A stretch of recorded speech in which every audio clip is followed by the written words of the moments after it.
Morjes! Tänään puhutaan pizzataikinasta ja varsinkin pakastepizzataikinasta. Meidän Facebook-ryhmässä, semmoinen kuin pizzan paistajat, siellä aika paljon kysellään, että mikä on oikea tapa käyttää näitä taikinoita ja minkä takia niistä tulee joku jojo-efekti ja YMS. Niin nyt mä kerron ne kaikki. Tää on vähän niin kuin pitkä oppimäärä, kuinka pizzataikinaa käsitellään. Mutta ensiksi mä haluan kertoa hieman tästä meidän pizzataikinasta. Tää pizzataikina on tehty 00 jauhoista meidän omalla reseptiikalla. Niissä on mukana makua antamassa tuonne vehnäjuuri ja niissä ei ole tippaakaan lisättyä sokeria, kuten ei napolaistyylisissä taikinassa kuulu ollakaan. Tää pallon koko on 250 grammaa ja se on just loistava, jos tekee 30-32 senttisen napolaistyylisen pizza, missä on myös sitä semmoista niin kuin kaasutunnelireunusta. Ja mikä parasta, ne on Suomessa valmistettu. Aluksi, kun me ruvetaan tekemään tai sulattamaan varsinkin näitä taikinoita, niin tässä on 3 eri tapaa. Ne voi sulattaa huoneen lämmössä, jääkaapissa tai sitten vaan vesihauteessa.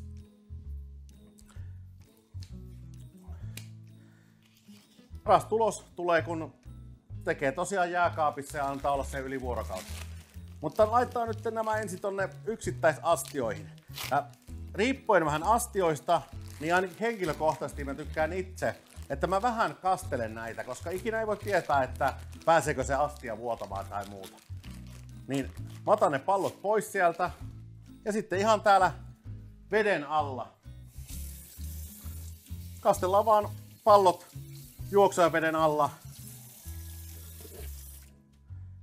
Pakataan näihin mahdollisimman ilmatiiviisti yksittäisrasioihin ja sitten jääkaappiin vähintään vuorokausi tai sitten huoneen lämmössä semmonen ainakin 6 tuntia, 10 tuntiakin on ihan hyvä.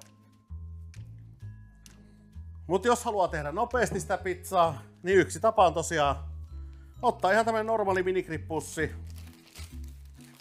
ja pakastepallo pussista ja minigrip-pussia tiiviisti, varmistaa, että sauma on varmasti kiinni.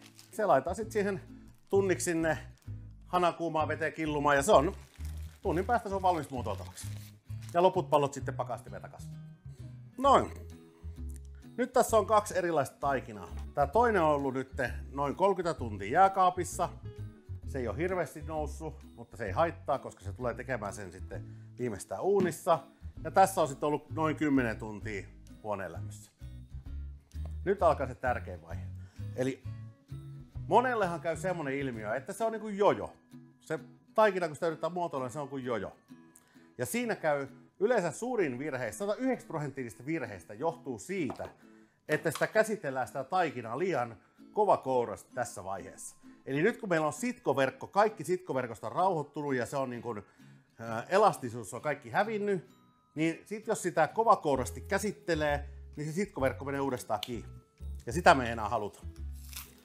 Eli vaikka me otettaisiin tää suoraan jääkaapista tää taikina, niin me laittaa käsittelyjauhoa, eli karkeata jauhoa, reunoille. Irrotetaan se sieltä reunoista nuolialla varovasti. Eli painellaan vaan reunoja pitkin jauhoa avuksi käyttäen. Irti se sieltä. Sitten laitetaan tuohon vähän isompi kasa jauhoa tuohon pöydälle ja tiputetaan se siihen. Nyt kun tää ei ole vielä hirveästi kohdannut, tää on kylmä tää taikina, niin se ei tipu sieltä ihan hirveän nopeasti, mutta se kuitenkin tippuu siitä. Mutta tässä on yleensä virhe, että jos sä rupeat sitä repimään käsillä sieltä ja nyrkillä sillai, niin sä silloin puristat se sitkoverkko kiinni. Ja näin. Painovoima hoiti meidän puolesta sen. Nyt me ei puristella, eikä käännellä, eikä väännellä, vaan laitetaan vähän käsittelyjauhoa vaan siihen päälle lisää. Painetaan se pikkasen lyttyyn, että sitä on helpompi lähteä muovaamaan. Ja nyt kun me lähdetään tekemään napolaistyylistä pizzaa, niin me halutaan, että se kaikki meidän nostatuksen aikana tullut hiilidioksidi, tämä taikina on jo valmiiksi nostatettu ennen kuin se on pakasteeseen mennyt, joten sitä ei nyt enää välttämättä tarvitse enää lisää tehdä, mutta kaikki se hiilidioksidi, mikä siinä taikina on kehittynyt, niin me halutaan saada se tuonne reunoille. Me painetaan sormenpäillä joka puolelta kaikki se kaasu tonne reunoille. Me saadaan siitä nätti semmonen kaasutunneli sinne sitten aikaiseksi.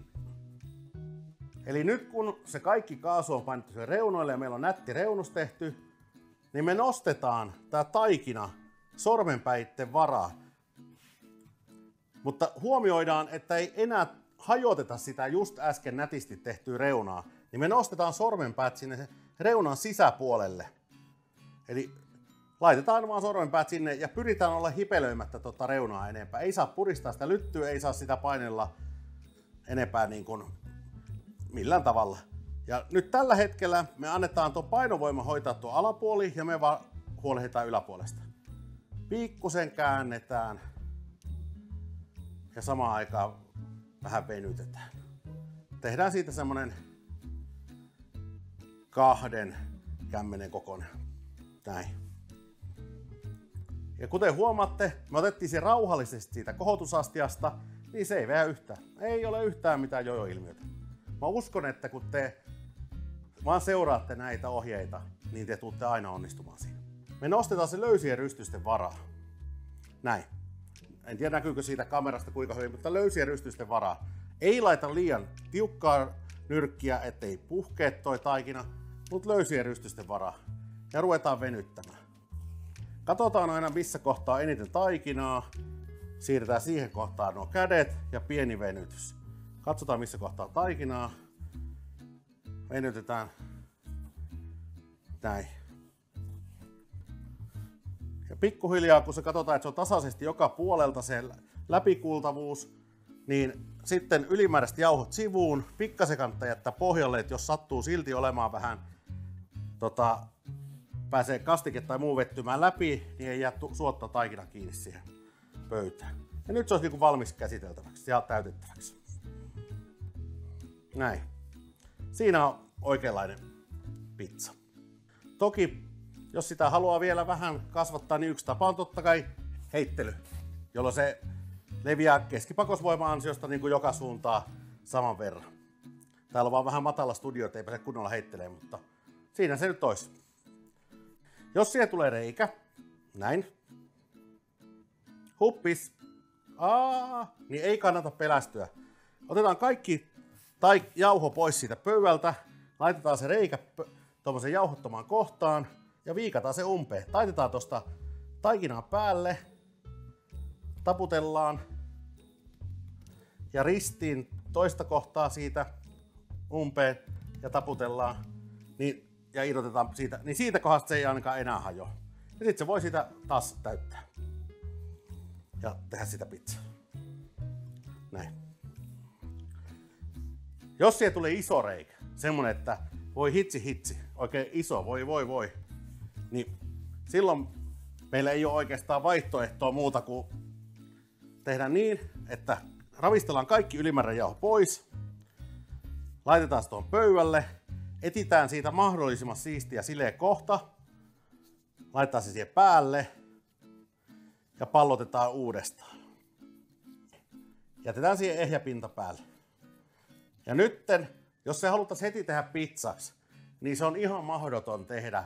Tässä on se sama efekti kuin jos se ottaa tosi rankalla kädellä pois sieltä kohotusastioista, niin se on silloin tämmöinen ja kaikki sitkoverkko uudestaan kiinni. Tätä ei pysty tekemään. Näettekö te mikä jojo siinä on? Se ei vaan käyttäydy enää oikein. Eli taikinan pitää olla aina täysin stressitön, kun siitä rupeaa muotoilemaan pizzaa. Tämä ei ole enää tällä tavalla mahdollista. Eli nyt kun se on pallotettu uudestaan, niin ainut tapa, millä tavalla saat siitä tehtyä pizzaa nyt heti on kaulin tai sitten odottaa muutama tuntia ruveta sitten muotoilemaan uudestaan. Mutta tällä hetkellä käsin tästä ei tee pizzaa. Tai teet tämmöisen ehkä 10 senttisen, mutta ei sen isompaa. Eli pallotus ja jätään odottamaan parempia aikoja. Joo, se pallo meni sinne odottamaan parempia aikoja ja nyt otetaan tämä huoneen lämmössä ollut pallo. Eli edelleen muistutan, todella varovasti se sieltä astiasta pois. Paljon jauhoa, paljon käsittelyjauhoa reunalle. Nuoli alla, irti varovasti.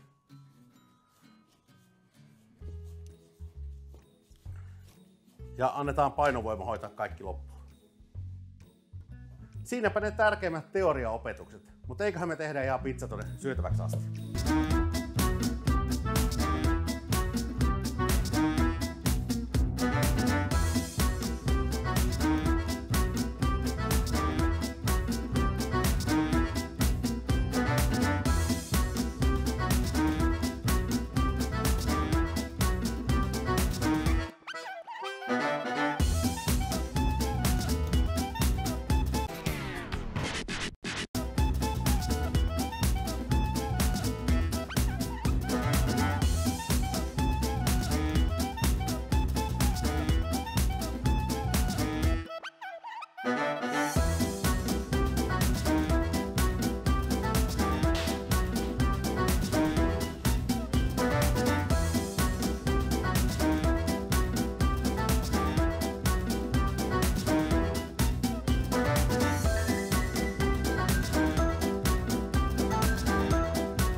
Nyt saatiin pizza ulos sieltä ja nythän se pitää vaan sitten enää leikata.